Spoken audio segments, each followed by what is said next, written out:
Hey, how's it going? It's Matinee Prices. Matinee Prices. Again, we're here, and we've actually gotten a little spiffied up today. Forgot the flowers. You moved the flowers for the movie. Keep recording. Okay, so we got flowers. Honest to goodness, we did, because it's a special occasion. And where are you gonna put those? Don't destroy the table. Ah, flowers. Pretty flowers. Pretty flowers. We have flowers. Now the flowers are here. Now the flowers are here. And action. And the reason we have the flowers and that we're all spiffied up, because this is a special episode. It is. We're doing, this episode is dedicated to our moms, about our moms. Yeah. We wanted to give not just a shout out, but they helped shape us. A thank you. Obviously. Thank you. Thank you. An homage, if you will. Yeah. But that's what this episode's about, and we're gonna, talk individually about our moms and how they influenced us, and basically our movies and life and how we came here today. So we have flowers, and they're chrysanthemums. It's got mums. Mums. Chrysanthemums. Mums. Well, they're sometimes referred to as just mums. Mums. Yeah. Mums. So yeah, they're really nice. So that's what today's show is about. So you wanna flip forward? Or you wanna go first? What do you wanna do? You ready? You're looking for a coin. Just guess number between 1 and 3. Heads or tails? Heads. It is tails. All right. So that means. What's it mean? You go. Okay. We didn't decide what that meant. All right, I'll go. All right. Go ahead, go. When I was a kid, my mom took me to see movies all the time. My dad did too. I'm gonna give props to my dad in this episode too. But this was Huru's idea, and we both have that in common, is that our moms helped influence why we are movie nerds. That'd be appropriate to say. Yep. Yeah. My mom took me to see a movie pretty much every Sunday. If I can remember. Maybe we'd miss one every once in a while. We'd go to at least, 1, 2, or 3 movies at least a month. And she's one of the reasons I love movies so much. And she... I'm blanking here. She's your mom. She's my mom. Yeah. And she loved movies. My mom loved old Hollywood musicals. And she loved anything with Paul Newman, or preferably Paul Newman and Robert Redford. So got Butch Cassidy and the Sundance Kid here, and that's good taste, right? Who doesn't love Paul Newman? But my mom also loved slapstick comedy. My mom loved Abbott and Costello, and she loved anything that Mel Brooks or the Zucker Brothers did. So when I was a little kid, my mom took me to see Top Secret. We had a copy of Airplane on videotape, and so as I think.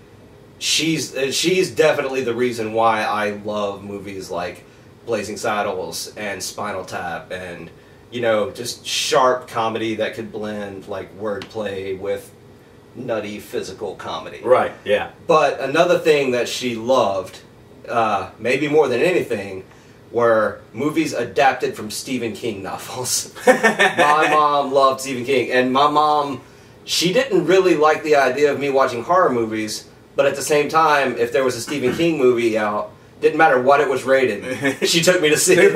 We're going, kids. It was Let's like go. The fact that it was based on a Stephen King novel in her mind made it like, well, it's based on a novel, so it's highbrow. Okay. And it's like, it's rated R and their throats being ripped out. Yeah, but it's based on a book. Yeah, but it's Stevie K. Yeah. We're going. Get your shoes on. Let's go. One of the movies that she took me to see as a kid, Firestarter. As a kid. And honestly, this movie is the reason I fell in love with Drew Barrymore. A lot of people would say E.T. No, for me it was Firestarter.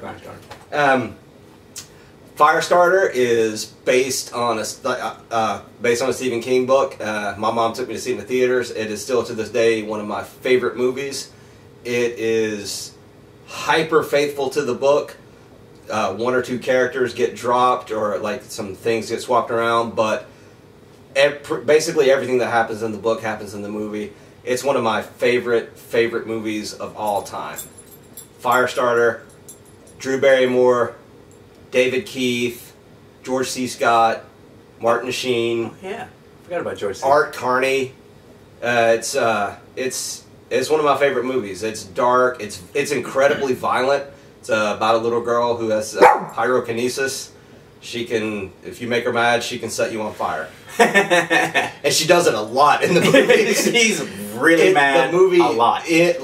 Not to give too much away, but there's a giant climax. It's basically just a bloodbath of fireballs and people running around screaming with their heads on fire. It is very much an R. It's rated R just for violence. There's no sex, or I don't even know if there's any swearing in the movie. It's rated R because it's got at least 40 or 50 people who get burned alive in gruesome fashion, and the person doing it is an 8-year-old girl. A cute little blonde-haired Drew Barrymore, just straight up torching people left and right. And my mom took me to see this movie when I was a kid, and I thank her for it, because it is, like I said, it's one of my favorite movies, and it didn't affect me at all. No, not at all. No. You are not affected. I'm not thinking about fire right now. Fire good. But in all seriousness, like I said, she was a movie nut. She loved Stephen King. She loved good movies, and I definitely inherited that from her. A lot of my favorite movies are movies that I saw with my mom, like Firestarter, Airplane, Young Frankenstein, a lot of old Abbott and Costello and Marx Brothers movies. A lot of my favorite all-time movies are movies that I saw with my mom as a kid. And even though I didn't appreciate them at the time, now I've come around to, like, I kind of dig like old Hollywood musicals now. Right. And the fact that she like forced me to watch Seven Brides for Seven Brothers and The Unsinkable Molly Brown and West Side Story. Now those movies are why to this day I love movies like Sweeney Todd and Dancer in the Dark, right, and you know, all these musicals that are more dark and edgy, but they're musicals. Right. And so Mom, you made me you helped shape me into the weird introverted movie nerd that is talking to you right now. So I appreciate that. And seriously, all those Sundays when we went to the movies together, that was amazing. Yeah. So thanks, Mom. Thanks. Now Huru is gonna talk about his madre. See, speaking of weird introverted nerds, minus the introverted, I get compared to Gonzo from people a lot. And my mom took me to see the Muppets. I was going to say anything with the Muppets. And I took that as a compliment because who doesn't love the Muppets? And Gonzo, honestly, he might have been my favorite. Well, everybody's favorite. Yeah. And so she introduced me to the Muppets. She introduced me to obviously Sesame Street because I'm a little kid and she's raising me. She introduced me to Monty Python. She introduced me to my mom. The thing with her is my mom's she's very strong. She's very intelligent, and our family is like that as well. A lot of the women are, well, nearly all of them. I can't think of one who isn't.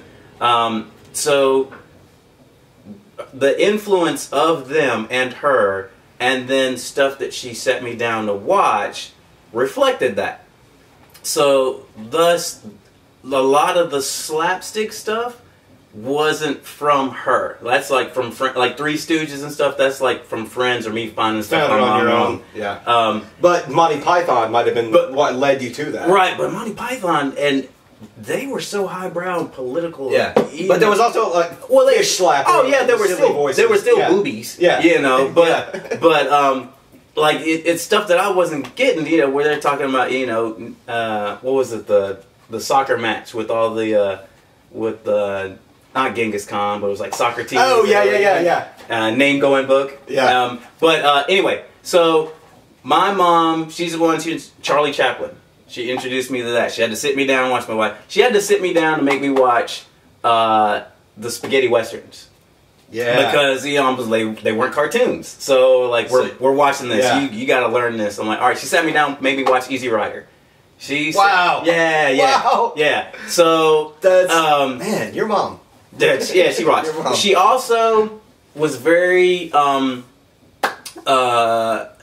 concerned with or made sure to tell me about inequality, both in my life, being an African American, and thus in the movie. So, you know, she would make sure, like, look, a lot of these movies you're seeing, you know, have mostly white people or don't have African American representation, you're gonna sit down and watch stuff like Buck and the Preacher. Yeah, this is Sidney Poitier, Harry Belafonte. Sidney Poitier like directed it. Ruby Dee's in it, and you know, and they're the lead. You know, this is a Western with 3 African American leads. You never saw direct. That. You don't see that. You know, like at a Western or any other type. You know, she made sure I watched the Poitier, Bill Cosby, Uptown Saturday Night, and all those sequels. But the real change, I remember this was like the watershed moment. Watching stuff on TV and movies, and somehow an ad, and I think it was PBS, came on for Diva, the movie Diva. It was in 1981, I guess when it was originally released. And I'm skipping past it, like whatever, and it's like she saw it, and she's like, go back. And here's the thing: normally she would be like, this is the sort of thing where she would sit me down, like, Mom didn't care. She was like, look, in this house, if this is coming on, I'm watching it. You can go do whatever you want to do. Yeah. And I was kind of upset because I was ruling the TV and watching all like movie channels and stuff like that and stuff on rewind. So I was like, I didn't want to give up the remote. And this was like a shotgun moment. You can either go outside and play or you can sit down and watch this movie because this is what's happening. So,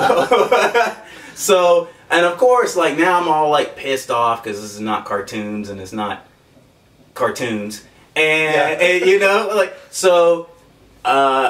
watching it. So I kind of sat down again. She didn't care whether I liked it or not. She was like, this time you can go somewhere, you just shoot, go away. But I wanted to see. It's kind of like the way parents are like some reverse psychology. The reverse psychology. We're like, it's like, let's see, what's so good about this one? And I sat down, and before this, the only foreign films I had seen were like martial arts and kung fu and giant radioactive monsters destroying Tokyo. That was it. Diva is a French language film with subtitles. They speak English a little bit here and there in it. Or they bark. Baxter, we're getting real here. With a real opera singer in it, Wilhelmina Fernandez is her name, who Mom knew, who's African American or African descent. So that was another reason why she was like, "Move, we're watching this." Like when you say she knew her, like no, not personally, but she was aware of her. Yeah, this was think about how many African or colored opera singers do you know?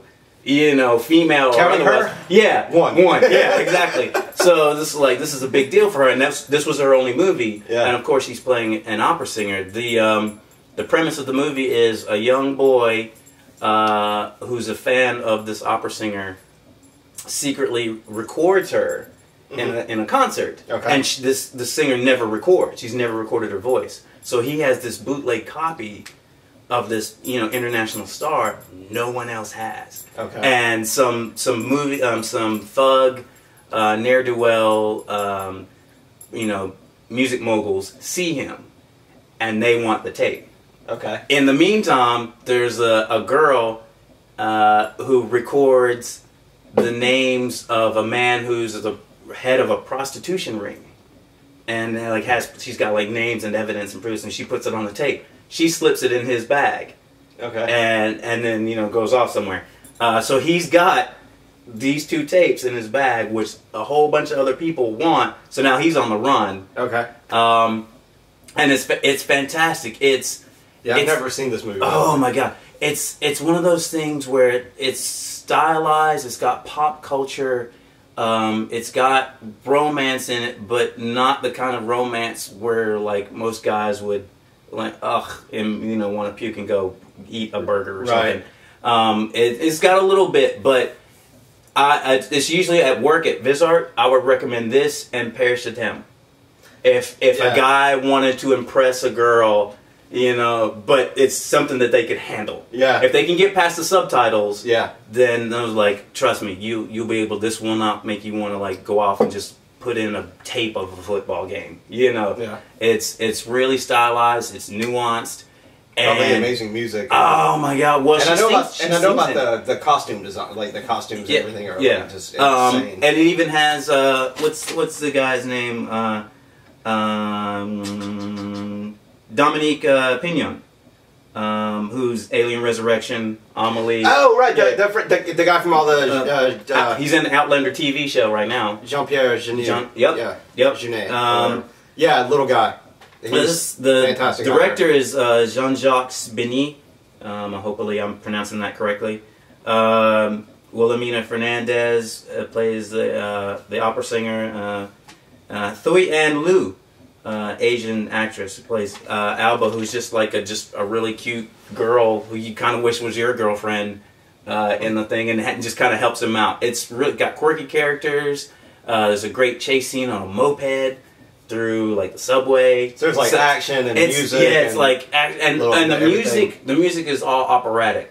So this could be like even pre John Woo, you know, because it fits and makes sense within the scheme of the movie. Okay. So it's not just they slap on some operatic thing and like people walk in slow motion and doves get released and then guns start coming out. Yeah. It's much more highbrow than that, and it really changed my life, especially for movies. This was like, there are movies out there like this. You can do this. Yeah. Like there was no like, no. I love John Williams, but that whole John Williams Hollywood build. There's no whips. There's no the running and like people doing the stands and stuff. And, yeah. And it was just sort of there and different and.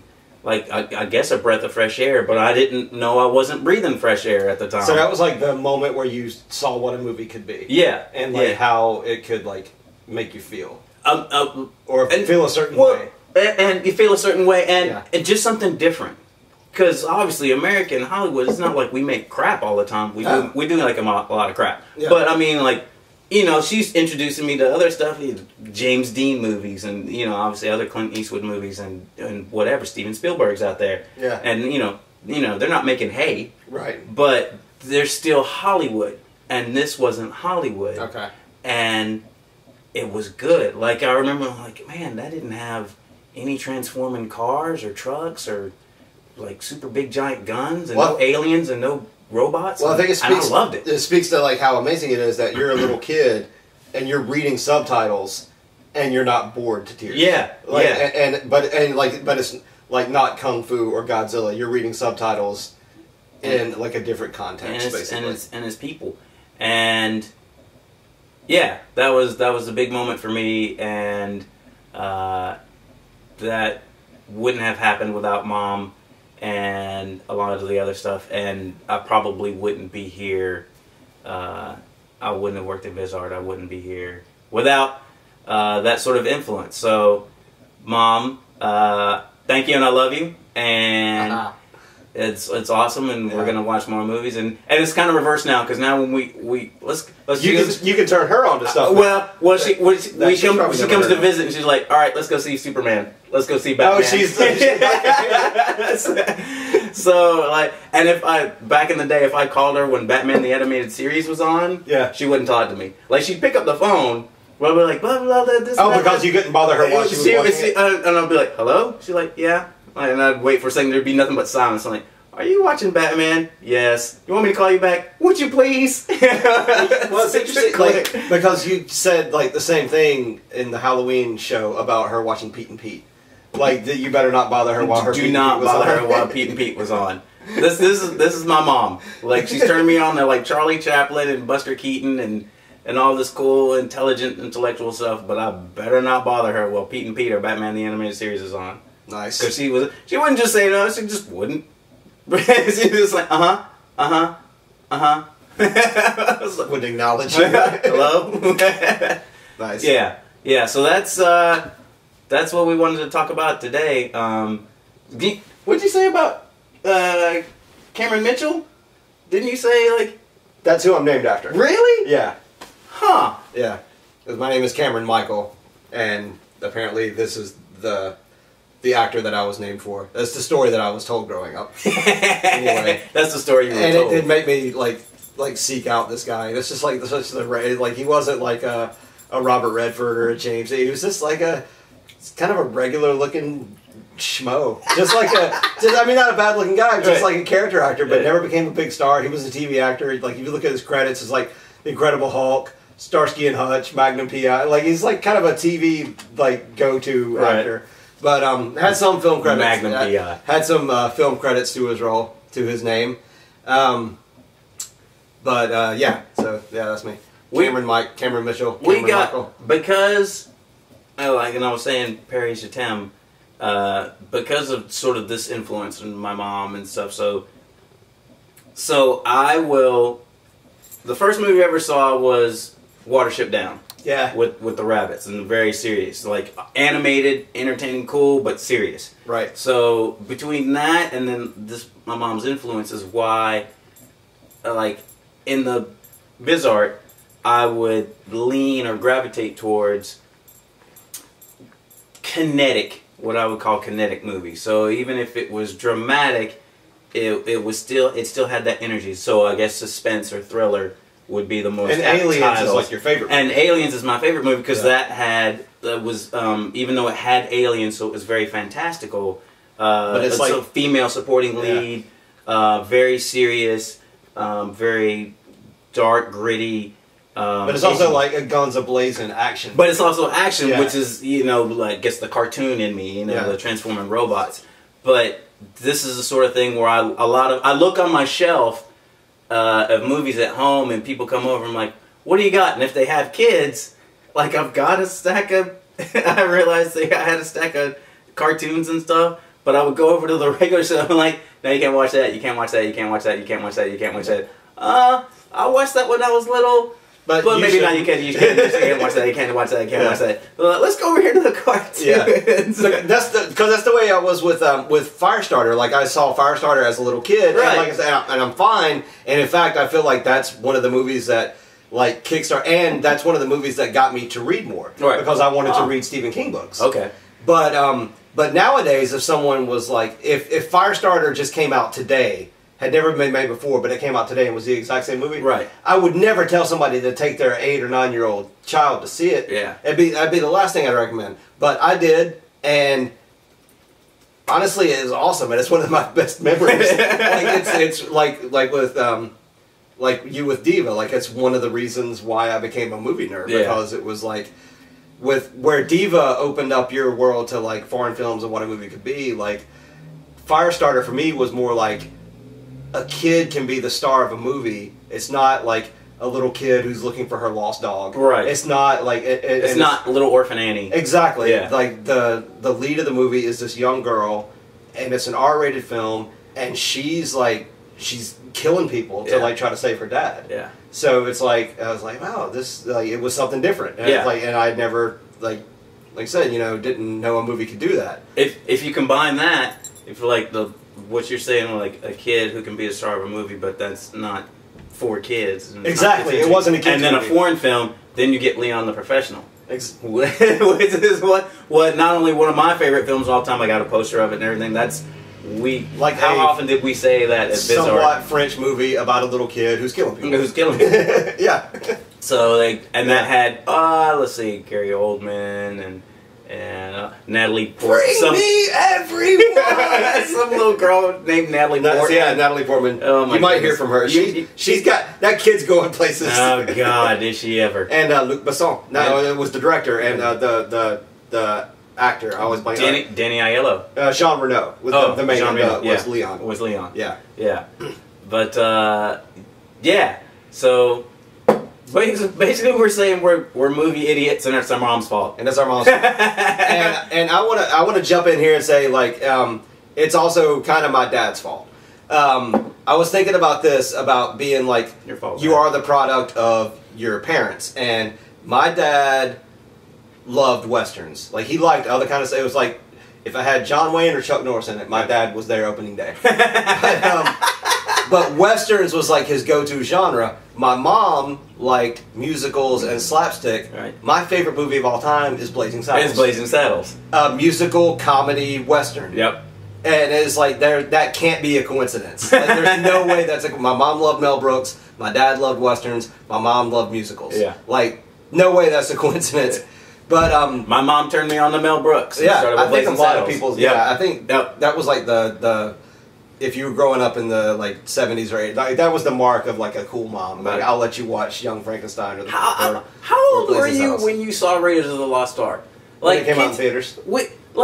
So this is one of those things where like there were so many kids, and there was that. And you know, it was before PG-13. It was PG-13, so there was a lot of Steven Spielberg. It was PG-13. It was PG. Kind of helped with this thing where like kids can watch it. Like, no, not really. And they won't mind the melting faces. Yeah, and they gotta learn about Nazis sometimes. Gremlins like tearing people to shreds and being all scary and stuff. So it's gotten weird about what you can. I don't know if I can say we were lucky. Well, I guess we can say we were lucky, but you know, you wonder about kids, and I'm like, have you seen this? And I'm like, oh, I've seen this, and I've seen, you know, Justin Timberlake and Britney Spears on Disney, and then you're like, okay. You shouldn't watch Jaws. You got some catching up to do. Exactly. But for us, it was different times. Yeah, different times. Everything, you know, times change. And the interesting thing is all of my friends, and probably your friends too, who have kids, now that Star Wars has come back out and gotten big again, like what age they are when they start introducing, because you know this stuff happens. People are getting hands chopped off and you know, and stabbed, and they die and explode. And a couple of guys who scream as their cockpit bursts into flame, you know. And so, what age are you? Because it's Star Wars. It's supposed to be everybody's got cute Ewoks, and everybody knows this is the international canon, you know, of social watching or whatever. And how old are they when you went? Now, granted, I don't have that problem because I don't have kids, but it's interesting. They have to think about. Yeah. But we were lucky in that we just kind of had the kitchen sink thrown at us. Exactly. So like, she didn't introduce me to the horror stuff. We didn't, except for Alfred Hitchcock. She didn't push Alfred Hitchcock on my dad too. Actually, so, because that's not horror gory, you know. Like, suspense. Even though Psycho, the difference between horror and suspense. it's the difference. Again, intellectually highbrow, you know. Even Psycho, you know, there's a complete difference. Although that was ahead of its time for what it was, but you know, compared to now, you know, it's nothing. Right. But it's still Hitchcock. We're talking Psycho, The Birds, Vertigo. North by Northwest was another changing moment. I think that happened after Diva. So if it had happened before, that would have been the watershed moment. But that was another time. Like, you got to sit down and watch this. And I mean, she hit me in the head with the case, and I'm like, you are watching this. You're watching this. And then afterwards, she could start using her successes to further more success. Like, you remember I told you? I was right about this. Remember I told you about Clint Eastwood? And I'll be like, didn't you like it? Yeah. Trust me on this one? You know, because I'm reaching for Godzilla again. Right. Or Kung Fu or whatever. I'm like, but this one has transforming robots. I'm like, that's not something she wants. So she's like, come on. I'm like, no. And then I'd sit down and be like, okay, that was awesome. Okay, so that's my mom, kicking and screaming. Yeah, she dragged me into the best movies and stuff that the world has to offer. That's the way it was with my dad in westerns. Was that like kind of like with my mom making me watch musicals? I didn't love them at the time, but I watched them and I didn't realize that they were kind of soaking in, and that I was enjoying them maybe on an unconscious level. Right. With my dad, it was westerns, and it worked the same way because even though I wasn't realizing it at the time, me watching these old John Ford movies and Howard Hawks westerns, you know, basically anything John Wayne did, like now I look back on it as like, that's when I was learning about cinematography. Right. That's when I was learning what a camera, like the story that a camera could tell without the actors having to say a word. Yeah. And so in honor of my dad, I want to talk about one of my favorite westerns of all time, The Shootist, John Wayne's last movie. I never saw that one. John Wayne, Lauren Bacall, Ron Howard, Scatman Crothers, Jimmy Stewart. Gotta see this. Colonel Potter from MASH. Great movie. Heartbreaking movie. John Wayne was dying of cancer when he made this movie, and the character that he's playing is dying of cancer.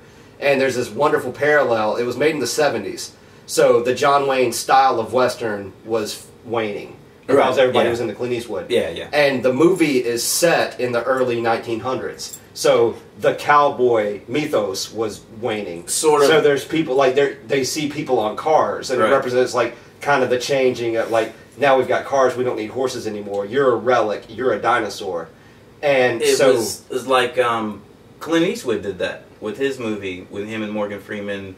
Where it's sort of like Unforgiven. That was kind of his the Shootist. Yeah, his Shootist. Yeah, and John Wayne, like I said, he was like kind of a bold performance because like he was dying, and the character he was playing was basically dying of the same thing he was dying of in real life, and it's the only movie where he kind of allowed himself to be vulnerable. He wasn't this impervious like pillar of strength. He's tough guy. The bullets. He's a sickly old man. Yeah. Like there's even a line where like one of my favorite lines from any movie. Like he's arguing with Lauren Bacall, and she's just, and I'm not gonna get this exactly right. It was one of my favorite lines. I love the way it's delivered. She's like, "Who do you think you are?" And he snaps back, "I'm an old man who's afraid of the dark." And it's just, it's a great movie. Ron Howard plays this young guy who kind of idolizes him, who idolizes the mythos of like the cowboy who just roams the countryside, and John Wayne is basically saying like, you live that, like, and he's trying to tell him you don't want this life, right? Yeah, like so it's basically he's coming to town to see this doctor, and all of his old enemies are coming into town because they want to be the one to kill him.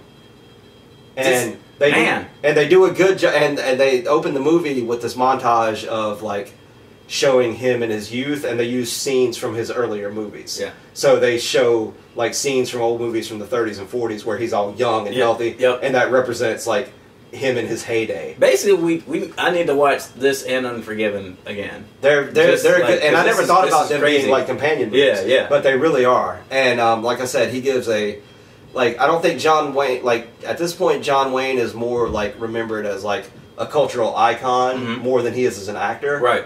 But in a few movies, he was really good, and this is one of them.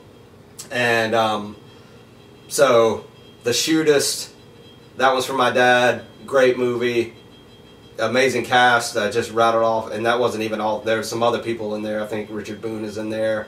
It's great. It'll break your heart. He actually gets to do some acting in this movie. Like he had a great director working with him, supporting cast. It'll make you cry. Right on. It's a good movie. So, Dad, The Shootist is for you. It won't make you cry. It's awesome. You should watch it. Don't tell him it'll make him cry. It won't make you cry. It won't make you laugh, though. It didn't say it'd make you laugh. Yeah. I was like, what is Charlie Chaplin in there? Buster Keaton? Yes, sure. They handle his horse. Yeah, Buster Keaton and Charlie Chaplin play the stable boys, who are for some reason in their 80s. Constantly stepping in poop and slipping, and the house falls, but they're in the window. They're in the window. Yeah. They're just moving around on walkers, trying to do slapstick. I can't do the soft shoe anymore. It don't work. Do the bit with the cane. I'm like, I can't. I need it to fall over. I need it to help me up. Wait, you're talking.